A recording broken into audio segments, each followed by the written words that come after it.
In the winter season, around December 25th, the people celebrated the winter solstice. And so the winter solstice would come about somewhere from December 21st all the way to around January 6th or so. And so the people of the north would celebrate different holidays, have different occasions based upon the winter solstice. In the wintertime, there is a period where there is no light. You are literally in darkness 24 hours of the day. And this stretches for a period of time. Now, could you imagine if you're living in Alaska or living in Canada or living in Norway and you don't have central heating and the cold is outside, it's darkness around you. People are dying from disease. It's a terrible time, and every family would probably lose somebody, or they would know of somebody dying from the cold and disease during that season. This is the winter solstice. And so when the sun starts to come out, the people now are looking at the sun as a life-giving force. And so during that time, a number of ceremonies were held in northern countries. In the far north was the Feast of the 12 Nights, which stretched from December 25th to January 6th. Also in ancient Greece, there was the Bacchanalia, which was held for their god Bacchus, the god of wine and sport and play. The Romans had the Saturnalia for their god Saturn, their main sun god Saturn. And so you find during these times that the people held ceremonies in the north. They would burn bonfires. The light was important, the fire, because the fire represents the light, the life-giving force for those who worship nature. Also in the north, they recognized that there was one tree that despite the cold would still remain alive, the evergreen tree, the fir tree.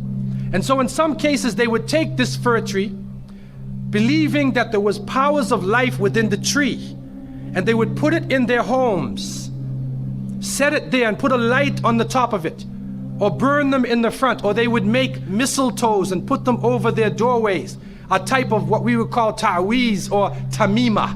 It is an amulet. And they would hang the amulet over their doors, hang the amulets in their home, hoping that this fir tree, that this so-called life-giving force would protect them from the danger of the winter. And so their ceremonies developed around this. And this went on for hundreds of years. We also find in the ancient northern countries, and the Druids of the north, they carried out special ceremonies surrounding the mistletoe and surrounding the fir tree and the beliefs, and they would meet within circular areas. And they had a secretive cult that spread throughout the far northern countries. One of the interesting individuals, and you can look this up if you can find it in the dictionaries or encyclopedias, is a man called Mithra or Mithras. This is a very mysterious character. And when you look at history, you find that this individual called Mithra was born on December 25th. His day of the week was the 7th day of the week, that we still call Sunday. He was supposed to be the son of the sun god himself, and they had a special sacrament made up of bread and wine, and they would make this drink during this time, and supposedly he died for the sins of the people. Sounds familiar, doesn't it? But when you try to find Mithra or Mithras in the encyclopedias, they, through state intervention, erased the name. Why is this? That is because after the time of Jesus, Isa alayhi salam, when the message began to spread and they went north, and you'll see within historical writings that Barnabas, one of his disciples, met a man named Saul or Paul, who later called himself Paul. Paul said he saw Jesus on the Damascus road, and he went to the disciples, but the disciples turned against Paul. Only Barnabas stayed with him. But when Paul and Barnabas went into Greece, Barnabas left him. Now, what is the reason why they all left him? What are the concepts coming through Paul? Many people say, well, they left him because he was Saul before and he used to torture the early followers of Isa alayhi salam. But also you can see, and if you look at present day Christianity, that most of the concepts of the Trinity, of the blood sacrifice, the original sin, and most of the concepts which relate to more than one God are coming through Paul. The preachers are quoting Paul sometime more than Jesus during their sermons. And so Barnabas left Paul. And somewhere in the early days, in Rome or Greece, somewhere in that area, those missionaries who were teaching the teachings of Jesus, Isa alayhi salam, met with this force coming from the north. And so you will see in ancient Roman history that in some cases the Roman emperor would go out to the Colosseum and the gladiators would be fighting each other and everybody's cheering for the gladiators. Sounds like one of our football games. They would go to the Colosseum, right? And the gladiators would fight. And then if one of the gladiators was down, and they would look at the emperor, should I kill him or not? And if he wanted to kill him, he would go like that, right? You know, that sign down. If he said keep him alive, he goes like this. You know how we use it today? Yes. Okay? He gives that sign. Okay? One of the terrible things happening during these rituals at the Colosseum is that they would bring the Christians out, literally men, women, and children, and feed them to hungry animals. They would take a hyena or a wolf or a lion and get it hungry and crazy and beat it and throw raw meat at it and then send it out on the people, and they would literally cheer and watch as the animal ripped the bodies apart. This is a terrible culture. Tear the bodies apart. And so somewhere along the line, somebody who couldn't take the torture, who felt that maybe we can win these people over, made a compromise. And you start to see changes going on from the early part of the Christian era in Southern Europe, where the major ceremonies held by the nature worshiping people are combined with Christian names and Christian ceremonies, and therefore what comes forth to us is a mixture with the two streams coming together, where you get a monotheistic name or a monotheistic character with a pagan ceremony. And so the mixture of this together is what is giving us the present day holidays that we see. Number one, we understand that Isa alayhi salam, according to the different reports of the different scholars in many religions, he was not born in the cold weather. History shows us that he was born during the warm weather. Even in the Christian traditions, they have the belief that the shepherds were tending their flocks outside. And in Palestine, you cannot keep your flocks outside. In the wintertime, in the evening, you bring them in because it's cool at night. And so it was the warm weather.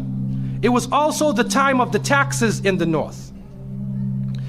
In the story coming in the Quran, when we see the mention in chapter 19 in verses 24 to 25, and we see the mention of the story of Mary, because it is the belief of the Muslims that Maryam, may Allah be pleased with her, was a virgin, and she had dedicated her life to the worship of one God, prayer and fasting, and by the power of Allah, that the Creator breathed His Spirit into her, and she conceived Jesus. He said, be, and it is. She conceived Jesus, Isa alayhi salam, without a father, without a man. That is a belief of Islam. It is also a belief that when she felt the pain of the pregnancy, that the angel came to her and told her to go outside of the city. She went outside of the city to a remote area, and there she found a palm tree, and she found water. And it was speaking about rutub, janniya. It was speaking about a type of rutub, or a type of dates. And those who know, who have lived in the desert area, know that when the dates become ripe, when you start to see the color of the dates change, because dates are not brown, you know. Dates are originally red and they're yellow, they're other colors, but they turn the brown. It's at the height of the heat that the dates become ripe.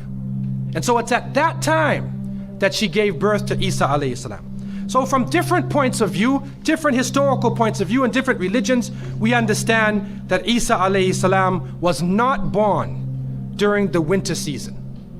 He was born in the warm weather. So who was it that was born in the winter season? What is that? Who is that character now? Let us become detectives and try to find out the answer to this problem. Number one, you have to understand this concept of Saturn, the concept of Bacchus. When they are portrayed by the different artists who drew pictures of them or the sculptures, they're usually portrayed as a heavy-set man with a white beard.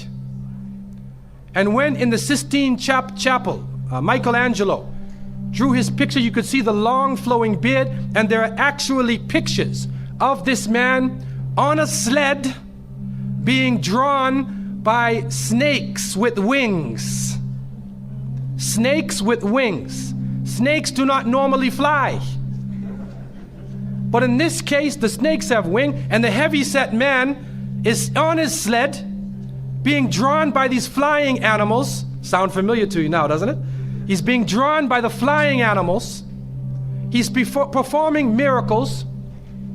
He's coming out on December 25th, which is not the birthday of Isa alayhi salam, has nothing to do with Christianity. It is the time of the Bacchanalia and the Saturnalia, and he is representing riotous fun, drunken reverie. And so what happens on Christmas, the Christmas season, especially in America, people today are not even thinking about Isa alayhi salam. They're not even thinking about Jesus. They're looking how they can get drunk. On Christmas, what is going on? In the Caribbean and many parts, if they offer you a Christmas pudding or Christmas pie or Christmas drink, watch out. Because it's probably laced with rum or wine. That's the spirit of the season. Now this riotous occasion that was going on went so far that the Christian church banned it.